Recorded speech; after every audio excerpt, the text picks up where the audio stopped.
Hey y'all, it's Francis from What a Hell of a Way to Die here. If you've been enjoying the interviews, the dad chats, and the news updates that we've been putting out, then you'll also love the bonus episodes on Patreon. Just $5 a month gets you access to 7 years of bonus episodes featuring more interviews, movie and TV show banter, and a lot more. If you sign up at $10 a month or more, I will send you a quarterly care package to you with stickers, patches from the store. Sometimes I throw pins in there. It just depends on kind of what I've ordered, what designs we've got going on. But 4 of those go out every year to everybody at the $10 and up level. Your patronage keeps this show running and makes sure that you don't have any ads for underwear, mattresses, or boxes of ingredients that you have to cook together. You can find all of this at patreon.com/hellofawaytodie. And that's down there in the show notes as well. Thank you and enjoy the show. Glory, glory, what a hell of a way to die. Glory, glory, what a hell of a way to die. Glory, glory, what a hell of a way to die. He ain't gonna jump no more. Hey everybody, welcome to another episode of What a Hell of a Way to Die. And it's Francis and with me, special guest, the co-host of this fucking show, Nate is back. Nate, how are you? You're out of the dad dungeons. How are you doing? I'm good. I'm good. I mean, it's been an experience. Good mostly, like incredible. But I think anybody who's had a kid knows that like there's going to be some unexpected things that come up that, you know, kind of if you're paying attention, you learn new sort of like depths of strength you didn't know you had, but then also you realize that there was kind of like a artificial limiter on how much anxiety and fear you could feel before, and you get to like experience new peaks of that. Yeah, it's having a child makes you suddenly like kind of hopeful and hateful of the world a lot more. Like, you know, I feel like a lot of the doom and gloom that people have about the future of humanity and everything, you can't really have too much of that as a parent because, like, obviously you procreated, you brought something that you love into this world. You would hate to think like, oh, I've doomed you to fight in the water wars like in Mad Max or anything.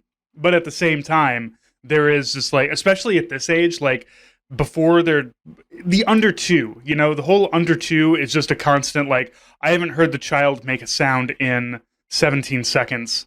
Obviously it has died and I need to go have a freak out. And then you go and the kid's just like, you know, blowing snot bubbles or something and giggling to themselves. And it's all fine. But yeah, it's a roller coaster of emotion. Sometimes my daughter sleeps longer than you'd think a child of her age does or would. She's a very good sleeper in general. I mean, I can't pretend like we're having it rough in any way when it comes to the actual baby. Like, she is so chill. And my wife has taken care of lots of babies before, both her siblings' kids when she was younger, and then also she was a nanny, and she has said, look, like, this is kind of the scam of some of the online sort of like parenting influencer stuff, is that we could turn around and be like, look how good our daughter is a sleeper and blah blah blah. It's like we could, you know, like tell you the secrets. And it's like, there's no secret. This is just how she is.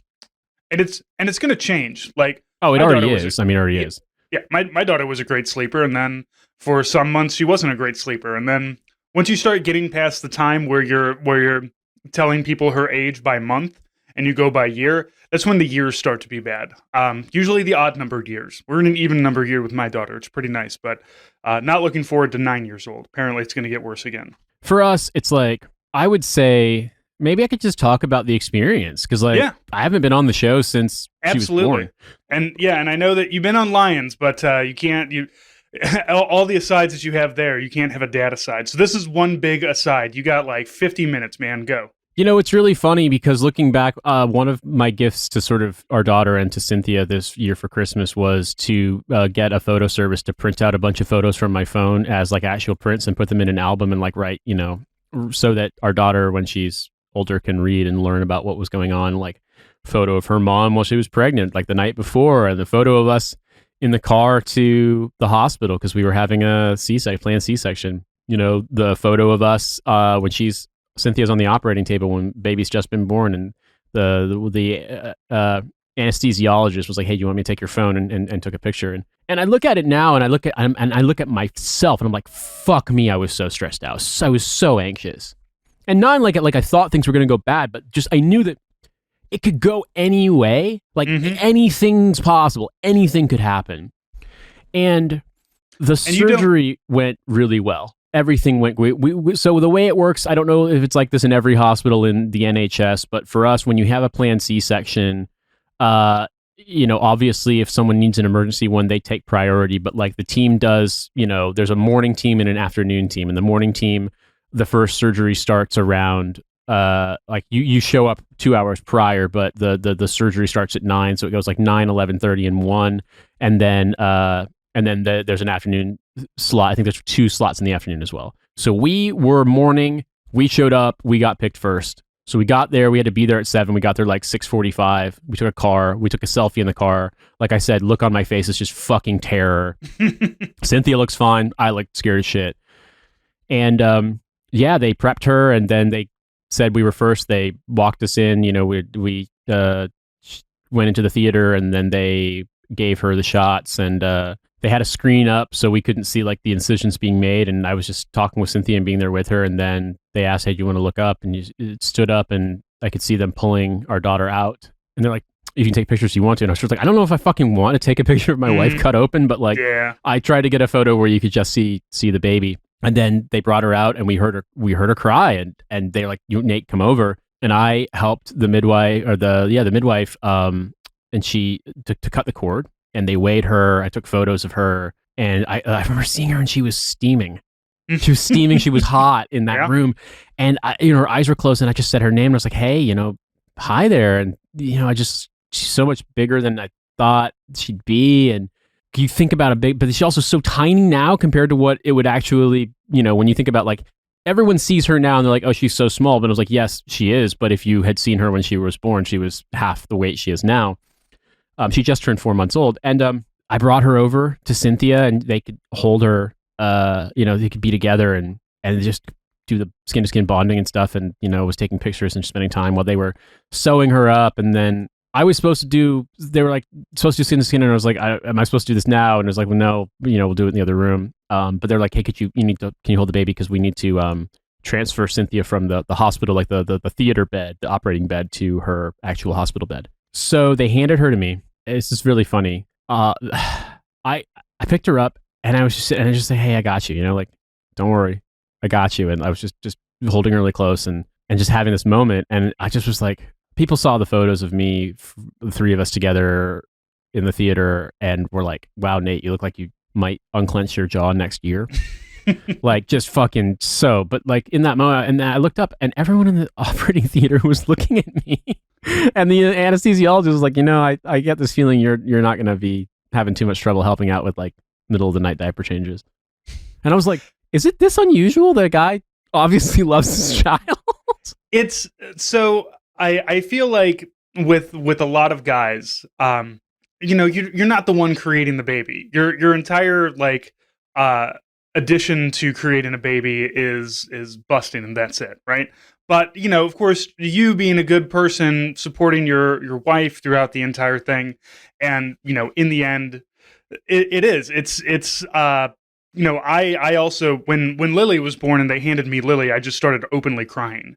And I don't know if anybody was taken aback by that because I was not paying attention to anybody else, but it is I guess like every guy is going to have a different reaction, and your reaction of being incredibly tense during all of that, I met a lot of that. I think comes from you are used to having control over a situation, right? Like in the army, in the infantry, you're the one that's in charge. You can make decisions. You can go left, go right. But the fate of things is in your hands. And in this particular instance, there's nothing you can do. Like, you can show up, you can be supportive, but like the doctor's like, I don't even need you to hold anything for me. Just get out of the way. We're going to deal with this, and then we'll give you the baby afterwards. And that is harrowing for somebody who is used to being hands-on. So now, like, I mean, yes, you're a good father, obviously, you're a good person, but also you're a hands-on person, and I want to make sure that I have some sort of say in what is happening. So that's kind of, I feel like that's kind of where you're at, because, personality wise, you want to be involved. And then here's this like, I don't know, like a day and a half where there's just like, there's nothing you can do. You can drive and you can tell Cynthia it's going to be all right. But more than likely, Cynthia is going to be telling you that it's okay and telling you to calm the fuck down. So it's but yeah, it can be harrowing, and yeah, I don't know if what other fathers are like with them. I never got any comments like that. But I was certainly there helping out. Yeah. With that, especially that first like 2 weeks, I don't think Beth or I slept for longer than 3 or 4 hours at a time. So, so what was the first trimester or the fourth trimester like for you? That first 3 months. So this was going to say this beautiful moment, and this is basically where it all gets hard. So things are fine with the baby. She's totally fine. You know, she was big, tall, like long. She was 55 centimeters, which I think is, I can't convert that to inches in my head, but, you know, long story short, that's typically the length you'd expect for a 1-month-old. So she was, I want to say like 8 pounds. It's all, I number it's 3.82 kilograms because that's what the scale was in. I can't remember what it was in pounds and ounces, but for, she was basically born at term, you know, a couple of days before, just because she was delivered by C-section, and everything was fine with the baby. However, we got to the recovery ward, and this is where it gets more challenging, which is that, like I said, we got really, really good care at St. Thomas's Hospital for the midwife clinic during the lead up to the pregnancy and, you know, the birth. And afterwards, they did their best, but they were obviously overcrowded and understaffed. The place was, I mean, it's free, so I appreciate it being free, but you know, free in the sense that, you know, the government pays for it and you pay taxes, and taxes don't directly fund it, but that's just, it's a state-run service. But the British government has been basically driving every state function into the ground for the last 40 plus years, 45 years, but certainly in the last 13 or 14 since the Tories have been in power. So like, there weren't enough nurses. There weren't enough midwives. Some of the showers were blocked. There was nowhere for men to shower. There was basically, it was almost unusable. Like the women who did need to shower, you know, like the drain was disgusting and blocked. Like, the elevators fucking suck. It's hard to get up and down. You can't take the stairs because it's a safety hazard for, you know, maternity clinic, and also for like not letting people in who aren't authorized. Getting stuff like pain meds, they sometimes wouldn't show up in time. It would be like getting their attention was really hard. You could be waiting 30 minutes when you rang your buzzer. There wasn't anywhere for guys to sleep, for partners to be. Like, they had a chair that could fold out like a recliner, but it was really small, and like, I'm just too tall for it. It would cut off the circulation to my feet. So I just slept on the floor. Cynthia had to recover. It was hotter than fuck. Like, even with air conditioning, it was still like basically about 85 degrees in there in the daytime. And so like at one point they were having a, like, you know, post birth discharge or post C-section discharge sort of briefing, and Cynthia was there, and I was watching the baby because we're bottle feeding, which the Brits don't like at all, and they're really fucking weird about it. But this was at least one hospital where they allow you to formula feed, because in some British hospitals, like, they'll make it so they try to do nudge theory on you, and basically like, they won't let you store it in the fridge, and they won't help you. They won't give you bottles. They won't give you replacement bottles. They won't let you sterilize it, because they basically want to strong arm you into breastfeeding, regardless of whether or not you want to. And I don't want to have a breastfeeding debate, because at this point, like, people should mind their own fucking business. Right. But specifically, they strong arm implicitly people into breastfeeding, but they don't give them lactation counseling. They don't do, and like, basically lactation counseling for, you know, new mothers, new parents trying to breastfeed their child is basically like every once a morning, once an afternoon, someone comes by and is like, yeah, try harder. Oh, you don't speak English? I'm sorry. Who cares? Like, one of the people in our ward, because we was sharing with 2 other families, she was Dominican and she didn't speak English, and they said they'd get someone who spoke Spanish. They never did. And like, I speak Spanish well enough to understand, and she had her partner there, and he was trying to translate for them, but she was like, every time he tries to feed, baby tries to feed, it hurts. It's painful. It's incredibly painful. And literally, like, they're like, yeah, keep trying. So that's an unpleasant experience too, but we weren't dealing with that. But because we were bottle feeding, I could watch the baby while Cynthia was in the class. Well, so fucking hot, she passed out from the heat. Jesus. And so they brought her in, they got her, you know, water and stuff. She was throwing up. Basically, there was a certain threshold. It wasn't like a medical emergency, but until you met this certain threshold, they wouldn't discharge you. So she didn't get it until like a day after. And so we were supposed to go home within like 30 hours of the delivery. We didn't go home for, I want to say, 2.5 days. So by the time we got home, I'd been sleeping on the floor the whole time, getting maybe 2 or 3 hours of sleep. There was nowhere I could shower because there was no men's shower. They were like, oh, well, you could just use one of the unused ones. And I'm like, I'm sorry. This is so fucking overcrowded. There are so many women here in obvious distress because they can't fucking breastfeed, and you aren't giving them, their babies are freaking the fuck out, and you won't give them help because there is no one to help. And the policy here is like, oh, you're just not breastfeeding hard enough. Fuck off. Like that. It sounds like an ideological quibble on my part, but like seeing it in practice and seeing the fucking distress it causes, bro, it drove me nuts. But like at a certain point, no one wants to hear my opinion there on the spot. And like, I just wanted to get the fuck out. Hussein and his wife Zainab from Trash Future were absolute fucking miracle workers, because Zainab works right across the street from where the hospital was. So she came over after work and like brought Cynthia snacks and food and stuff. So and helped her with the baby, so I could go home and get more stuff, like new clothes for Cynthia because she didn't have enough because we didn't plan to stay that long, and some other things, and like a yoga mat I could sleep on and some pillows and stuff, just like things to help us. Then I could go home and I could shower and wash my hair and have a cup of coffee that's not from fucking Costa, because it's the only thing that's open 24 hours there. They came 2 days in a row, both of them, to spend time with the baby and to help out and give us time so like I could go run errands and not worry, because no one in the hospital, like, and it's not their fault, like they just don't have enough staff, but like I couldn't leave Cynthia because no one would be able to help her. If Cynthia needed something, she couldn't pick the baby up out of the bassinet because she just had the surgery. She could barely stand, like, so she couldn't pick her up out of the bassinet. She couldn't change her diaper. She couldn't pick her up so she could feed her. So I literally couldn't leave. And so having them come over, it was such a life-saving, I mean, just unbelievably. And then the next day they came and helped us load up once Cynthia was discharged, and we went home. And we got home and we had all these plans of things that we thought would work. And you probably have experienced this before. Mm-hmm. We'd gotten an air conditioning unit from the bedroom. We'd gotten a pack and play for her to sleep in the bedroom, and she fucking hated both of them and just would not. So, and it was so hot, unseasonably hot at that time in September, man. It was like in the low 90s or high 80s. Our house was like, because British houses are terrible with hot weather, like our house was well above 80 all night long.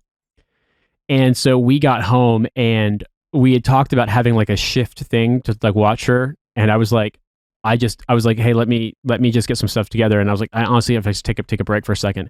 I wound up falling asleep and Cynthia couldn't wake me up because I was just too tired. And so that first night she had to handle it. It was really hard because like it's hard to move because she just had surgery. And then the first weekend we had a home visit from a midwife, and she's like, I'm not 100% sure, but it looks like cord stump might be getting inflamed. But Cynthia couldn't move. We don't have a driver's license. We couldn't, like, there's nowhere to get her checked out locally because like she's not technically a person to the medical system yet because she's not registered, because we don't even have a birth certificate yet. So I had to take her to the emergency room in her car seat in a cab, and it was insanely stressful for me and Cynthia. Because why wouldn't it be? Baby's 4 days old. Right. To take her to the emergency room. Turns out she was fine. You got to pop her into your husband's got to take your baby in a taxi cab to go to the hospital, and you have to stay home. Yeah, that's stressful. It's stressful, and basically it was fine, but like it's one of these things. Is like, well, it's hard, like another challenge you've got. We were on our own, and it was friends. My buddy Safine helped, and his wife Julia came over with their daughter. They helped us, just giving us time to do stuff, spending time, like seeing friends. It was, we benefited so much from the friends, and it was so stressful. And we also had a postpartum doula we were working with, and she was great. But then the real one,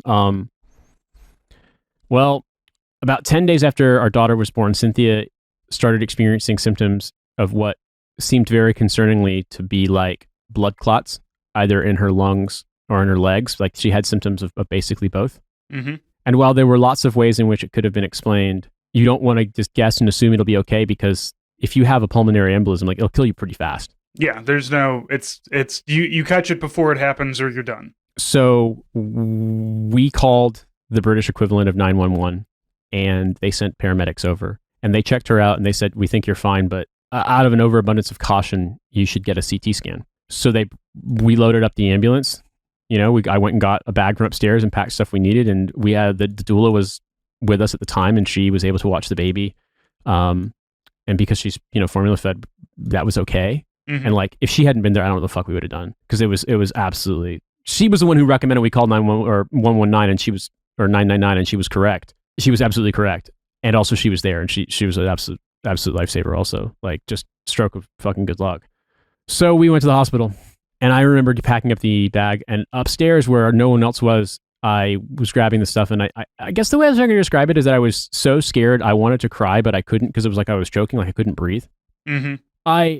Because I was like, is my wife going to die? Like I'm terrified. Yeah. and I have to get in the hospital and leave our baby behind and get in a hospital, get in the ambulance and go into the hospital and get her checked out. And like, I know what it fucking means to go to the A&E right now or accident and emergency in Britain right now. I mean, like, chances are good unless you're literally about to die and they probably won't save you. Like, you're not going to be seen for forever. But I could never in a million years have predicted what this was going to be like. And the best way I can describe it, the summarized version, was we waited 7 hours. Cynthia got harassed by one of the nurses for not breastfeeding, who also implied she was a bad mother for leaving the baby with a doula. This woman was so slow and also shitty that it caused Cynthia to basically miss getting chest x-rays multiple times, which slowed the process. They decided they wanted to do a CT scan, but they actually were like, well, no, we can't do a CT scan on a postpartum patient because of, breastfeeding and breast tissue might obstruct the image, which is not true at all. That's not AHS guidance. That's not AMA guidance. It's just not guidance. And in fact, they ordered a ventilation perfusion scan or a VQ scan, but that's not the thing you would use. If a VQ scan result made you think someone had a pulmonary embolism, that the gold standard for diagnosis is CT scanning. So like there's literally no contraindication there, but they decided that was the thing.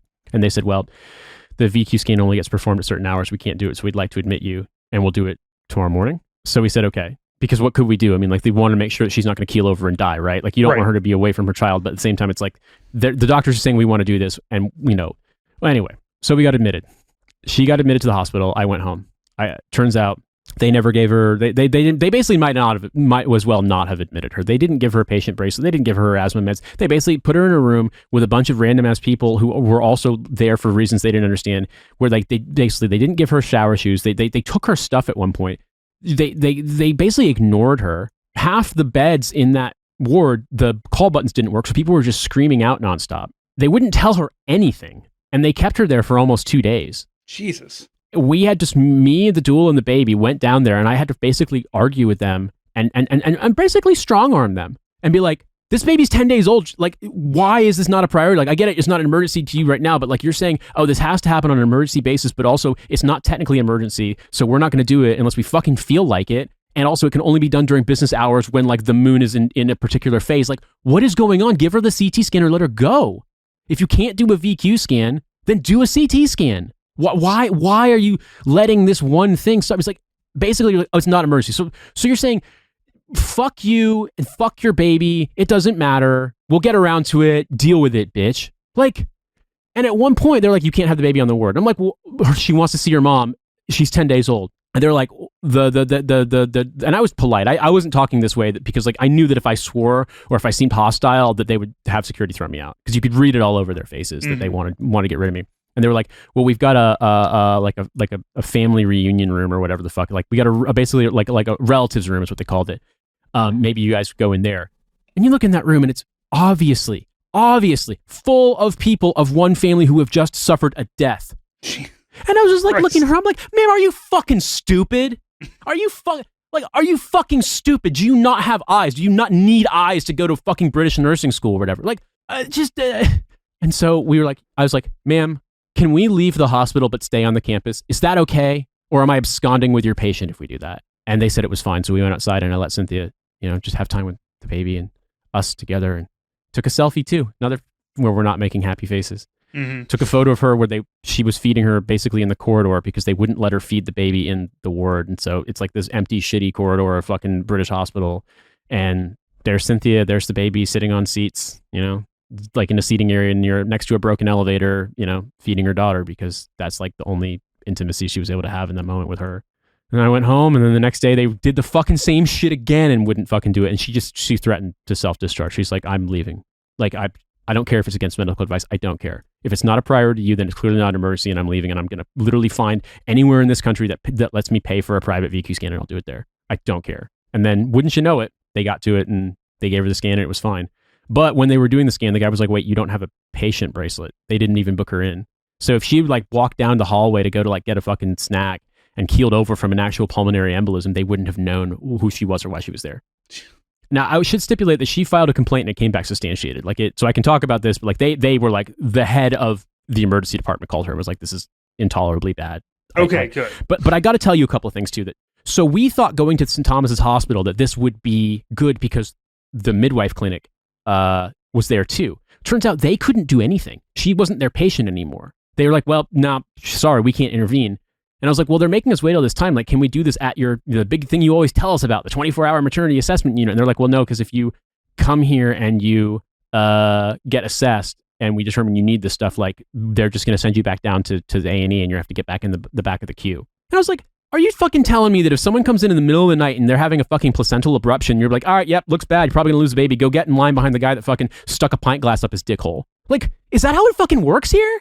Like, I'm not saying America's better because it sucks. It's awful. But like, it's just no one, like apparently in a British hospital, there is not one unit. There are 32 separate miniature clinics and they all fucking hate each other. And if you try to get one to talk to the other, you're committing a capital offense. Because they couldn't intervene. They couldn't find her. They couldn't see her records even if they wanted to. I called them multiple times. Nobody would, literally one person out of the kindness of their heart was like, I will raise it in our all hands staff meeting that we're about to have because like this sounds bad. But like nobody could do anything. She was basically in a fucking black site. She was in like a detention center and nothing could get her out.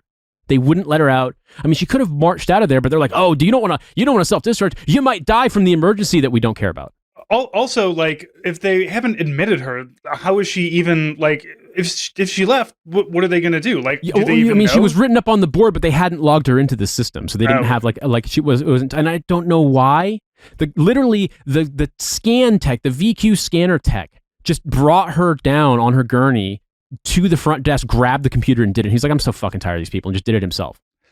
Well, at least it sounds other people are pissed off about this too. Dude, it turns out the swelling in the legs, well, they're like, why weren't you wearing compression socks? He's like, well, they told me not to because they gave me these anticoagulant shots that my husband is giving me every day, which I was. And they're like, oh, well, no, they should have given you compression socks. She's like, well, they didn't. They told me, not only did they not give them to me, they told me not to wear them. Like, oh, well, they should have. It's like, well, maybe go up fucking stairs and tell them that.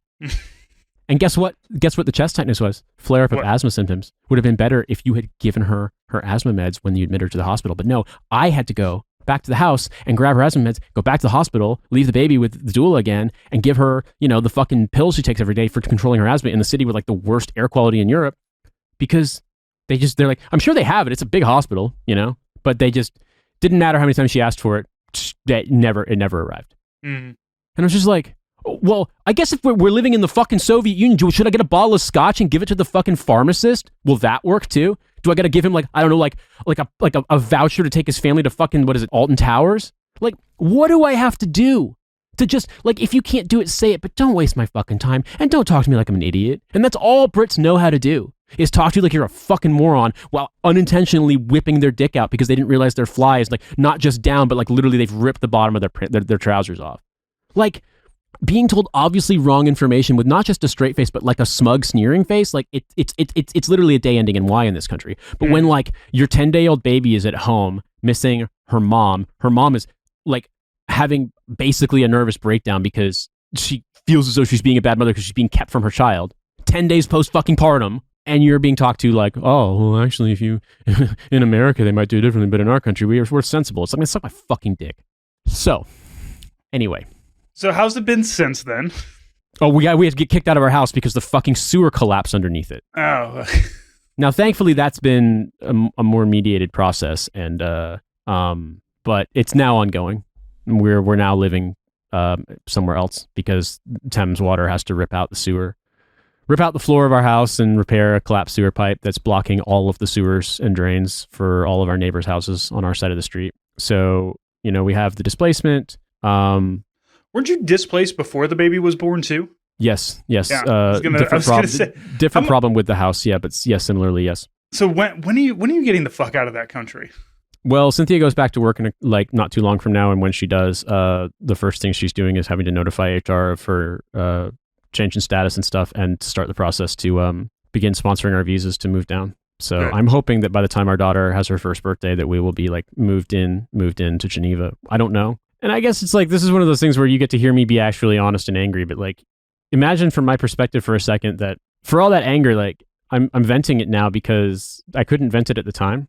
Because if I vented at the time, then suddenly, every British business, whether it's like a dog catcher or an investment bank or like the fucking jail system, has a sign like, don't be mean to our staff. If you're rude, be kind to our staff. And if you call a fucking thing, it doesn't matter where or what it is. Some annoying ass fucking like they think northern accents is like cutesy and folksy somehow. So it's like somebody with like a Lancashire accent telling you like, don't abuse our staff. So basically they'll tell you to fuck off and call the cops or security if they think you're being aggressive. And so I couldn't actually vent my frustration at how unbelievably just on its face obviously stupid everything they were saying and doing was. And so I did the best that I could to not, because it's not going to do Cynthia any good either. I'm screaming and fucking throwing shit. It's not going to do anything good for the baby. You know, at this point, same thing. I mean, this is like fucking primal scream therapy in here, because if I'm at home and I even want to tell this story and get as animated as I did, I'm going to wake the baby up. You know, it's like, I don't want to be an angry person and I don't want to be overly negative. But you need a place to vent it. And hey, what has this podcast been but therapy for, you know, the both of us for the last 5-6 years? But it's just one of those things, dude, where it's just like, you're right about me that, you know, I'm a hands-on person and I want to, like, if not be in control, then sort of like be in the know and like have some ability to influence it. And, you know, I'm not always the most precise, but I try to be as precise as I can be, as conscientious, as attentive to things, you know, both in how I edit podcasts and how I go about stuff with my family.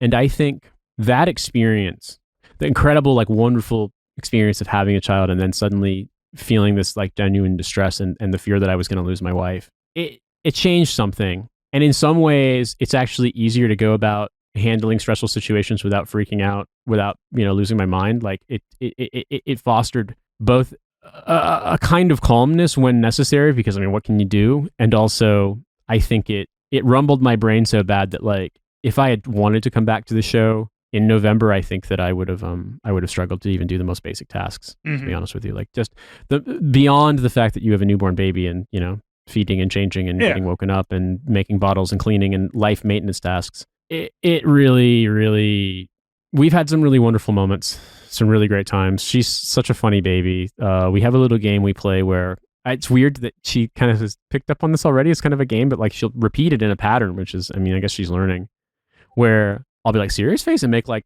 innocent serious face, and she does it back to me. And then she just initiates sort of like launch herself, like big smile chomp face, and like kind of like goes down, like swings, like she's gonna, I don't know, almost like she would make the face like she was trying to like excitedly get a bottle in her mouth, but it's sort of like a fake out scream face at me. And we just do it back and forth, like serious face, and then like back and forth. And she'll do it like 5, 6, 7 times with me. And I'm just like, you figured out this is kind of a game, like, which is adorable for you know, so young a child. And yesterday I was dealing with some dumb bullshit. And I came upstairs and I realized I told Cynthia this. I was like, you know, because she was with the baby sitting on the bed, and, you know, the baby was just having fun and smiling and kicking her legs and stuff. And I was like, it's like almost takes your breath away. I'm like, man, whatever dumb bullshit I'm dealing with, whatever frustrating thing, stupid, you know, like every British business on the planet, every tech thing on the planet you deal with to do your job. And, you know, then I saw her and I was just like, yeah, it kind of takes your breath away. You're like, oh my gosh, she's so great. She's so wonderful. It does give you like, and I don't ever want to say that, like, you know, I'm not you'll never understand or experience love until you have a baby. Babies aren't for everybody, and I get that. But like, when you do want a baby and you're all about having a baby and then you have one, there is definitely like a mental change that happens to you. You get kind of, as a guy, you do get kind of domesticated a little bit, and that's a good thing. I feel like, you know, I'm not, you know, I don't want to go out, spend, you know, late nights out or anything like that. I'd rather be at home with my family. And, you know, my daughter's 8 at this point, so she's fairly self-sufficient. She can make her own toast and pour her own milk, and she reads books and knows how to turn the TV on. So like, I'm pretty much done with parenting at that point. But yeah, he's definitely joking, folks. Yeah, he's joking, just in case that didn't come through. Yeah, I'm joking. My wife listens to this too. I'm sure she's going to listen to this episode, so she knows it's a joke. But it definitely does have a you know, you discover, like, because Nate, you've been shot at. Like, people have tried to kill you directly, specifically. Like, not even, for me, it was indirect fire. It wasn't anything personal, but like, you've been in the infantry. You were in hot spots. No, I mean, I had a dude shoot at me, and yeah, a bullet hit the wall maybe 5-6 feet from me. He was a bad shot, but yeah, I mean, but like the stress that you experience, like, from there, and I gotta say, everything that you're describing, like that sounds like hell on earth. And I'm very grateful that, like, we had difficulties, and it was certainly hard, but like it was hard together, and we could just stay in our house for like a month. We just didn't leave the house except for like I would go out on grocery runs, or and then like after Lily was like 3 weeks or 4 weeks old, that's when we started like going out to restaurants and stuff. We're like, fuck it. But so I'm glad that you're beyond a lot of that, and that the that fourth trimester is always the hardest, because that's when you have to be involved, and it's not just taking care of the wife. Now you have a wife and a baby to take care of. But it sounds like other than that, like everything seems to be going okay. You don't 4 months in, you don't regret the decision. The kid, I mean, she looks like her mom. She looks just like her mom, but then every now and again she makes an expression that's just 100% a face I make. Mm-hmm. And she has red hair. She has brown eyes and red hair, a complexion closer to mine, and she's other than that, I've seen Cynthia's baby book. She's like a clone of her. It's really funny. I was gonna say one thing that I will say as the kid gets older. Make note of all of the things that, because I have to not get mad about some things that my daughter does, because every child does things that are going to piss you off. You got to remember, it's like, okay, I did this too, and I can't get mad at it. Like, I know you talked about having trouble sleeping, and I would have that problem too. And when our daughter has problems sleeping, we try to be very just like, all right, fine. We have a second bed in our bedroom, that like a floor bed that she can fold out and lay on, and sometimes that helps out.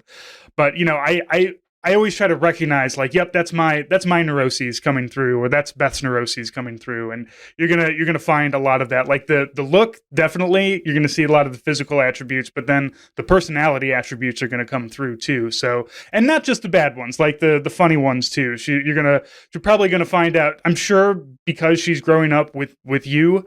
She's going to have a very dry sense of humor, like have a very dry wit, and probably read a whole lot. I don't know. Are you reading to her yet? You should be reading to her. Yeah, we are. Cynthia mostly, and I do read to her. I'll read her stories sometimes, and I sing to her all the time. In fact, you talked about crying the first time they handed you your daughter, and I didn't. It was just incredible amazement and relief. Amazement in a good way. Like she's just so beautiful, and I was so grateful she was healthy. Everything was fine.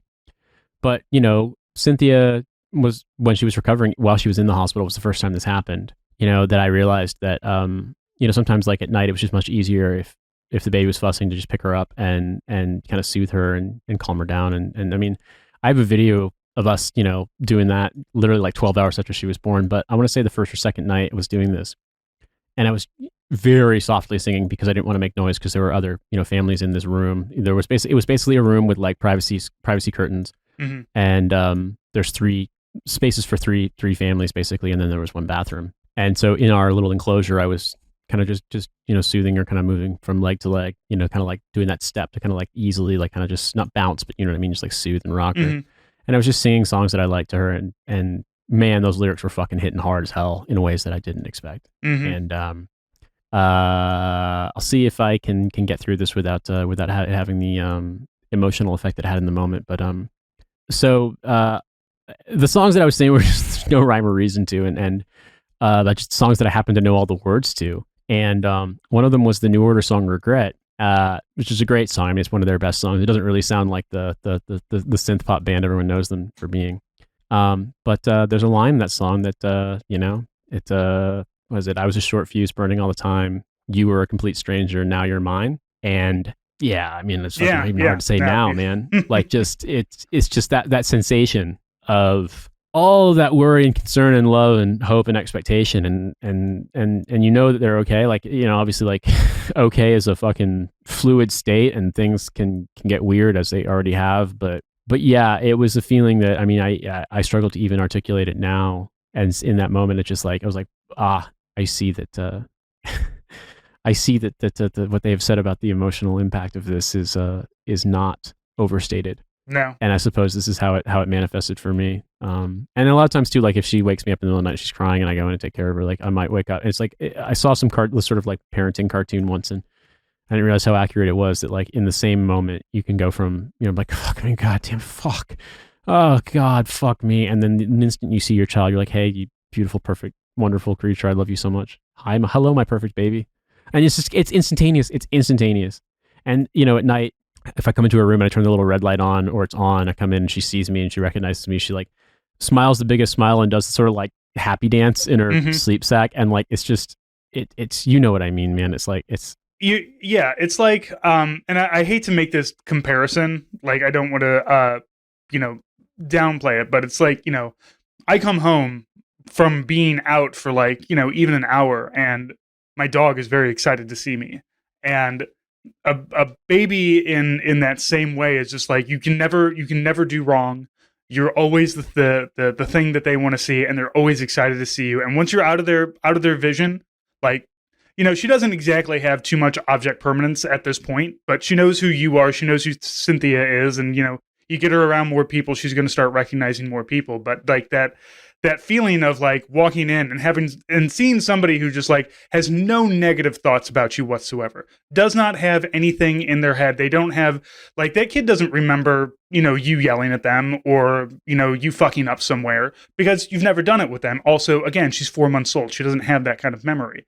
And it is the closest to like just pure love that anybody can have for you before they start getting soured by like who you really are. And eventually that will come, but like also, like my daughter, like I said, 8 years old, we don't hit, we don't yell, we don't do anything like that. And certainly we've had, arguments and whatnot, but like at the same time, it is the same thing. It's just always excited, always happy to see. Although now, like, I come in from being out at work, and she's just like, "Hey, Dad," she's in the middle of reading a book or something like that. Yeah. So eventually, it doesn't. But like that like first couple of years when they're always excited, like I've got great videos of my daughter when she's 1 and like learning how to walk, and like the way that she walks is just like, I really want to get to Dad, or I really want to get to Mom. And that's how she learned how to walk. You put her on her feet, she knows how to stand up, and then you say, "Go get Dad." And then you just this light up of just like, "Oh, I can do this. I can walk and I can go hug Dad." That is some of the best times that you're going to have with this kid. I really like, personally, I miss the first like 2 years of having a kid, because there's so much new stuff that they learn that is very basic for you to teach. Like now we homeschool, so I have to teach her like science stuff, which is fine, but it's not as exciting as when a child walks for the first time or starts talking for the first time. Those are like these great milestones that are very exciting for you and the kid. So you've got a lot of that to look forward to. You've got a great like couple of years here coming up. And look, you got a lot of years coming up. But I was always a big fan of those first couple ones, like when they're the toddler, up to the toddler age, was always a lot of fun. Yeah, I mean, I'm excited. She very much has kind of figured out how her hands work and how to grab things and things like that, and she's definitely figuring out the same with her feet. She's starting to develop the muscles to kind of sit up more. Like she does what I would describe as sort of like attempt sit-ups sometimes, but also like she's not fully hold herself up, seated up yet, but she's getting there. And she definitely recognizes me more. And it's just very funny because Cynthia says that she makes this face when I'm holding her, just sort of like, yeah, don't even think about it. I'm good where I am right now. Good where I am right now. And if I come downstairs in the morning and, I go to like make coffee and she hears my voice or she sees me for an instant and then I'm not there, Cynthia says she has this look on her face like, did that man just fucking do that? Did he really just not come pick me up? Did he just ignore me? And so I have to, she brings her in. She's like, yeah, someone is not happy because she wants to be with her favorite person right now. And so she's definitely going through a favorite parent is dad phase right now, which is adorable. But I know it comes in because for a while when she was first born, like Cynthia was the only person who could really like soothe her or certainly get her to sleep. And so I was actually really grateful when it happened not too long ago where there was like a kind of Cynthia like was really exhausted and needed to sleep. And so I was like, look, I'm just going to handle whatever happens. I'll sleep down here and I'll just take care of her. And she did wake up and, I was able to get her to go back to sleep. And that was the first time in a while she had been willing to actually fall into like deep sleep with me. And so, we have these moments, but yeah, I mean, look, I'm not going to pretend that it wasn't, there weren't some insanely stressful things. And I think the thing about it is that had it just been the baby, it would have been stressful, but it would have been so much easier. Like I feel as though I'm going through the thing. Everyone's like, oh yeah, the harrowing experience of being a new parent, first time parent with a baby. But it's like, it wasn't really the baby part that was the hard part. It was these circumstances we couldn't have foreseen, both with, Cynthia's health, and then also with the just dog shit medical system here. And then also the dog shit infrastructure in this country, and the sewer line collapsed. And, it becomes like a public health thing. They have to like our neighbors, like if they don't have the truck, the shit suck truck come down, 2-3 times a week, their manholes in the back of their gardens in their yards fucking overflow with sewage. So like, it's a health hazard. It has to be fixed. And so we have to move out, even though, it's really incredibly challenging with a child this age. And so we'll get through it, and then eventually we'll leave, and I'll be very happy when that day comes. But like, we have gotten through it, and like, it's definitely, I feel as though our relationship is stronger, and also that we're doing well. Like, I feel as though like I'm in working with Cynthia. I told her this. I was like, I kind of get now why you are successful in your jobs, and why it wasn't a surprise before, but like, I've never worked with you in this way. I get now why you were high school valedictorian. Like, it's just the way that you work through problems, the way you plan stuff. Like, you would have hated being in the Army, but you would have been a much better officer than me. Like, and so it's been great. I mean, our relationship, I think it's made things stronger, in a way that some people say that like is typically the opposite. Like, it's harder. But I'll be real with you, man. Like, I wouldn't trade it for the world. And, I'm excited to get my work done here today and go get home, because I want to see Cynthia and the baby. But it's amazing. I mean, it's such a night and day change. And I think the biggest thing more than anything else is that 4 months feels like it happened overnight. 4 months also feels like an eternity. Like, it feels like I can't remember what it was like to not have her, to not be a parent. And also, I can't believe that, like, it feels like just yesterday we literally walked in the door the first time back home from the hospital with her. Mm-hmm.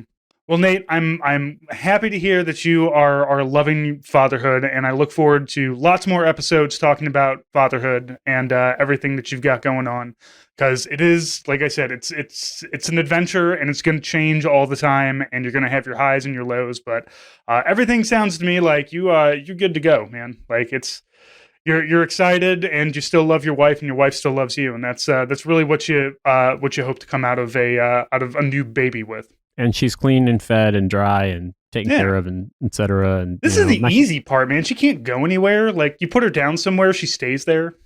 Yeah, dude, I'm not gonna lie. Like, we've watched some friends' older babies, temporarily while like they need to be out for something, and I realize how much of a challenge we're in for once she even starts crawling. Yep. Or starts running. Oh, you better. I know you work out, so that's good. As long as you continue your running, you'll be able to chase down a 2-year-old. Well, we also watched our friend's 6-year-old son for a while, just like for an evening, and I was just like, so some things are easier, and some things are, let's call it, the questions that never end. Mm-hmm. So it's just like, but it's good, dude. It's all good. So I'm glad to be back. Folks now maybe understand why I was gone for longer than I planned on being. I kind of figured. You're British. I figured you're going to take 3 months off.